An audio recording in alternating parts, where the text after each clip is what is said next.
Hello नमस्कार. मी प्रतिमा परिमममध्ये तुमचं सगळ्यांचं स्वागत करते. तुमचा आजचा दिवस खूप छान आणि मस्त जाऊ दे. आज आहे 10 मार्च आणि आज मी खूप दिवसानंतर ब्लॉग स्टार्ट केला आहे. बरेच दिवस झालं ब्लॉगिंग काही केलं नव्हतं मी, म्हणजे व्हिडिओज काढत नव्हते कारण इच्छा होत नव्हती मला. तर आता परत म्हटलं की आपण ब्लॉगिंगला स्टार्ट करूया, म्हणून मग आता मी ब्लॉग काढायला घेतला आहे दुपारच्या वेळेला. आणि आता वाजलेले आहेत 2. आज 10 तारीख आहे. आज आहे आमच्या साहेबांचा बड्डे. तर त्यांचं तर काय घरूनच ऑफिस चालू आहे. तर बघूया आता संध्याकाळी कसं काय काय आता स्वयंपाक बनवते किंवा काय कसं सेलिब्रेट होते. जे काही स्वयंपाक बनवून ते मी तुमच्यासोबत शेअर करेन. परी स्कूलमध्ये गेलेली आहे, तर तिला आता थोड्या वेळाने अर्ध्या तासाने आणायला जायचं आहे. तिला घेऊन येईल. आणि मी हेअर वॉश केला आहे आज. तुम्हाला दिसत असेल केस काय अजून सुकलेले नाही आहेत. मग अशी मी केला आहे हेअर वॉश आणि स्किन केअर पण जरा केलं आहे छानपैकी, त्यामुळे स्किन जरा छान वाटते आज.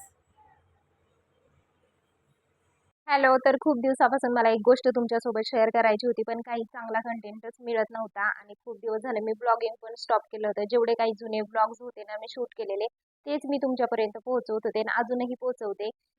जवळजवळ मला वाटते मी 15 दिवस, महिना होत आला असेल मी ब्लॉगिंगच केलेलं नाहीये. थोडा पण व्हिडिओ मी शूट केलेला नाही. पहिले जे आहेत व्हिडिओ तेच मी पोस्ट करते.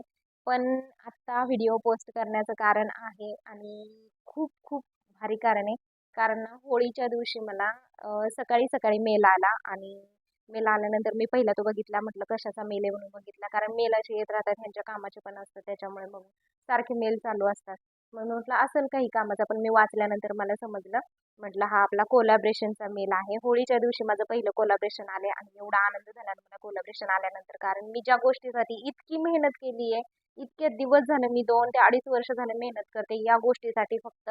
कारण यूट्यूबचं पेमेंट तर येतच, पण कोलॅबरेशन मला म्हणजे येत नव्हते, त्याच्यामुळे आता स्टार्ट झाले कोलॅबरेशनला. एवढं आनंद वाटतोय ना, इथून पुढे आता कोलॅबरेशन येतच राहतील. आणि मेल तर मला आता सारखेच येत आहे, त्याच्यामुळे मी त्याचा रिप्लाय पण देते पुढे ब्रँडला. आणि आता बघूया मला कोलॅबरेशनमध्ये काय आलेले आहेत. कोलॅबरेशनमध्ये सगळ्यात स्टार्टिंगला मला कपडेच आलेले आहेत आणि कपडे कोणाची फेवरेट नसतात. सगळ्या बायकांचे असू द्या, मुलींचे असू द्या, सगळ्यांचे फेवरेट कपडेच असतात किंवा मेकअप प्रोडक्ट. ह्याच्या व्यतिरिक्त बायकांना दुसरे काही आवडतच नाहीये, मला असं वाटतं. आणि मला तर खूप आवडतात कपडे. कपड्यांमध्ये मी पहिल्यांदा चूज केले जीन्स आणि टी शर्ट, तर तेच मला कोलॅबरेशनमध्ये आले. मला एवढं भारी वाटलं ना. होळीच्या दिवशी सकाळी सकाळी कोलॅबरेशन आलं, तर मी तुम्हाला दाखवते त्या ब्रँडेड ॲपचं नाव. तर शीन ह्या ब्रँडकडून मला ही कपडे रिसीव झालेले आहेत. तर एक जीन्स आणि एक टी शर्ट आलाय आणि एवढं भारी वाटतंय ना, म्हणजे आपण एवढी मेहनत केली ह्या गोष्टीसाठी की कोलॅबरेशन कधी चालू होतील, कधी चालू होतील. मी खूप वाट बघायचे, खूप वाट बघायचे आणि खूप खूप मेहनत घेतली ह्या गोष्टीसाठी. खरं सांगते, तुम्ही जर माझ्या चॅनलवरती जाऊन बघितलं असेल ना, तर मी खूप मेहनत केली आहे चॅनलवरती आणि तेवढं माझं चॅनल ग्रो करण्यासाठी मी मेहनत केली. भारी वाटते मला. आणि कोलॅबरेशन आल्यानंतर तर कोणाला भारी नाही वाटणार, सगळ्यांनाच भारी वाटते. मला तर खूपच भारी वाटते.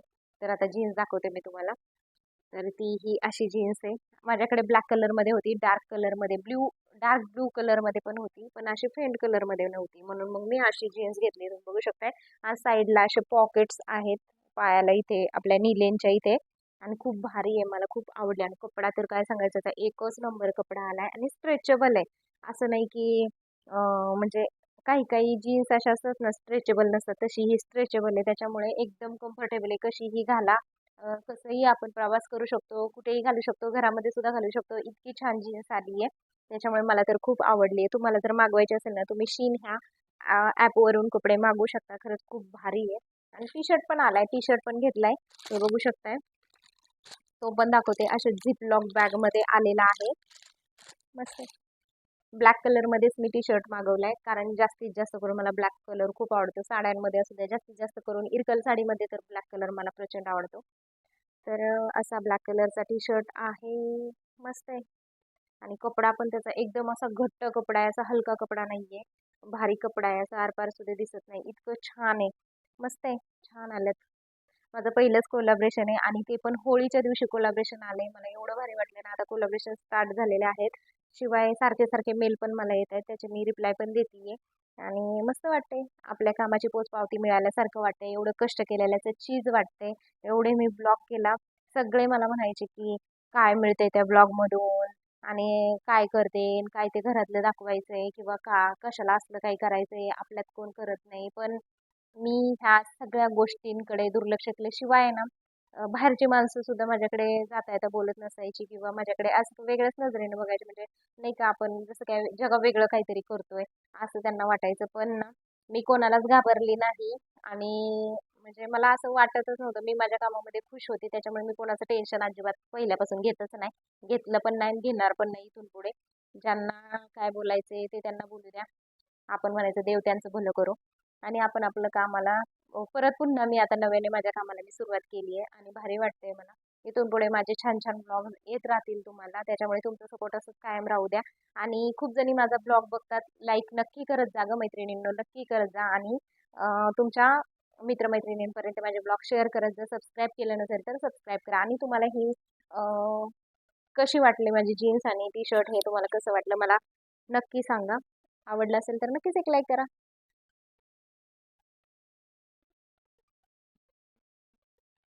तर आताच जाऊन आले बाजारात. बाजारात एवढी गर्दी होती ना संध्याकाळच्या वेळेला, तर थोडासा भाजीपाला आणलाय, जास्त काय आणलेला नाही. आणि मी शूट तर काय तिथं केलं नाही एवढं गर्दीमध्ये, बाबा कुठं शूट करायचं. तर आता थोडं आणलंय, ते पटकन तुम्हाला दाखवते. त्याच्यानंतर मला स्वयंपाक करायचा आहे. आज साहेबांचा बर्थडे, त्याच्यामुळे काहीतरी गोड बनवणार आहे आणि ते तुमच्यासोबत मी शेअर करणार आहे. तर अगोदरचे ना एवढे बटाटे शिल्लक होते, पण मला हे 10 रुपये किलोचे छोटे छोटे बटाटे मिळाले, म्हणून मग मी 10 रुपये किलोचे हे आणलेत. मंचुरियन करायला कोबी आणलाय, गाजर आणलेत. हे गाजर गोड असतात त्याच्यामुळे हे आणलेत. मिरची, टोमॅटो आणि आता द्राक्षे भरपूर येत आहेत बाजारात, त्याच्यामुळे मग मी द्राक्षे आणलेत अर्धा किलो. त्यानंतर परीची फेवरेट कांदा पात, आलं आणि वांगी, एवढंच आलं घेऊन. चला आता हे सगळं पटपट ठेवते. साहेबांना बड्डे सेलिब्रेट करायला अजिबात आवडत नाही, त्याच्यामुळे आम्ही बाहेर कुठे गेलोच नाही आणि घरीच मग म्हटलं की काय बनवावं, तर त्यांच्या आवडीची पुरी आणि खीर बनवणार आहे मी. त्यांना हे खूप आवडतं म्हणून मग म्हटलं चला आज हेच बनवूया. जास्त काय वेगळा मेन्यू मी बनवला नव्हता. एकदम साधा आणि सिम्पल बड्डे आपला सेलिब्रेट घरच्या घरी केलेला आहे. आणि आता मी पुरी बनवायला घेतली आहे. परीला तर पुरी खूप आवडते. सारखं डब्याला सुद्धा मी देत असते तिला, तरी पण तिला पुरी खूप आवडते. तिला पावाचे पदार्थ किंवा पुरी हे असे पदार्थ ना तिला आवडतात, त्याच्यामुळे घरात सारखे बनत असतात. तर आता पुरी बनवून घेते. जास्त काही पुऱ्या बनवायच्या नव्हत्या, थोड्याच क्वांटिटीमध्ये बनवायच्या होत्या. आणि खीर बनवायची होती. खरं तर शेवयाची खीर बनवायची होती, पण शेवई संपलेली, त्याच्यामुळे म्हटलं की आता तांदळाची खीर बनवूया. इंद्रायणी तांदळाची खीर खूप छान लागते, त्यामुळे नेहमीच मी इंद्रायणी तांदळाचीच खीर बनवते. अगोदर तांदूळ आहे ना बराच वेळ मी भिजत ठेवते पाण्यामध्ये, म्हणजे नंतर त्याची पेस्ट खूप स्मूद अशी होते. किंवा मग जरी थोडंसं आबडधोबड ठेवलं तरीसुद्धा खीर खूप छान लागते. तर आता ह्या सगळ्या पुऱ्या मी तळून घेते आणि त्याच्यानंतर मग मी खीर करायला घेतली आहे. खिरीसाठी इथं दूध वापरले मी. आम्ही गोकुळ दूध वापरतो. तर जास्त नाही, पावशेर दुधाचीच खीर बनवणार आहे मी. अर्धा लिटर दूध मी तापून ठेवलं होतं, तर थोडंसं दूध टाकले. त्याच्यानंतर मग मी ही इंद्रायणी तांदळाची पेस्ट करून ठेवली होती. दूध गरम झाल्यानंतर ही पेस्ट त्याच्यामध्ये टाकली. जेवढं आपल्याला पाण्याची क्वांटिटी हवी आहे तेवढी टाकली आहे. अर्धा फुलपात्र पाणी टाकले मी. त्यानंतर मग चवीनुसार साखर टाकायची. जेवढं आपल्याला गोड हवं आहे तेवढी साखर ह्यामध्ये मी ॲड केली आणि हे छानपैकी मिक्स करून घेतले. आणि त्याच्यानंतर घरी बनवलेलं गावरान तूप 1 चमचा घातले. तसं जर खीर करताना ना मी तूप वापरतच नाही, कारण दुधामध्ये असतंच थोडंफार तरी, त्याच्यामुळे मग मी जास्त नाही तूप वापरत. पण आता बनवलेलं होतं त्याच्यामुळे वापरलं. त्यानंतर वेलची पूड, जायफळ पूड ते थोडंसं टाकलं आणि ड्रायफ्रूटची पूड करून ठेवलेली होती मी, तर तीसुद्धा टाकली. खूप छान खीर होते, मस्त लागते, टेस्टी लागते. मी नेहमीच अशी खीर बनवते. तुम्ही पण एकदा अशी खीर ट्राय करून बघा, जर तुम्ही कधी बनवली नसेल तर. तर ताट केले जेवायला आणि हुलग्याची भाजी तर सकाळची होती, त्याच्यामुळे भाजी दुसरी बनवली नव्हती मी. तर हा दुसऱ्या दिवशीचा व्हिडिओ आहे. तर मंगळवारी बाजारातून कांद्याची पात घेऊन आलेली, ती तशीच ठेवली होती. तर आता ती स्वच्छ करून ठेवते, म्हणजे भाजी करताना पटकन घेता येते. चला आता मी क्लीन करून ठेवते. घरातलं सगळं काम आवरले माझं. परी गेलेली आहे स्कूलला, दादाचे चाललेले आहेत पेपर, त्याच्यामुळे जास्त काय मी व्लॉग्स करत नाही आहे. तर ह्या ब्लॉगचा एंड करायचंच विसरून गेले होते, कारण ब्लॉगिंग करायचं मी थांबवलं होतं, त्याच्यामुळे लक्षातच राहत नाही. काही जरी मी बनवायला लागले तरी शूट घ्यायचं. तर लक्षात आलं आपण धपाटे बनवते, मग आपण थोडंसं शूट घ्यावं. खूप छान आणि टेस्टी धपाटे झाले होते, एक नंबर लागतात. कांदा टाकून भरपूर सारा कांदा, कोथिंबीर, हिरवी मिरची, लसूण सगळे पदार्थ ह्याच्यामध्ये वापरायचे आणि सगळ्या प्रकारची पिठं असतात ती वापरायची. एक नंबर लागतात धपाटी. अशी धपाटे मी कायम बनवते, दहीसोबत एक नंबर लागतात. तुम्ही नक्की करून एकदा बघा. ह्याची जर पूर्ण रेसिपी तुम्हाला हवी असेल तर नक्कीच कॉमेंट करा, मी तुम्हाला कमेंटमध्ये सांगेल, किंवा मग एखादा व्हिडिओ सेपरेट बनवून दाखवेल तुम्हाला धपाट्यांचा. त्याच्यानंतर मग तुम्हाला हा पूर्ण ब्लॉग कसा वाटला मला कमेंट सेक्शनमध्ये नक्की सांगा. आवडला असेल तर लाईक करा आणि आता इथून पुढे माझे व्लॉग्स नक्की येत राहतील, त्यामुळे व्हिडिओ बघत राहा. तर मी तर खूप खुश आहे कोलॅबरेशन आल्यामुळे. तर तुमचा सपोर्ट असाच कायम मला असू द्या. चला बाय.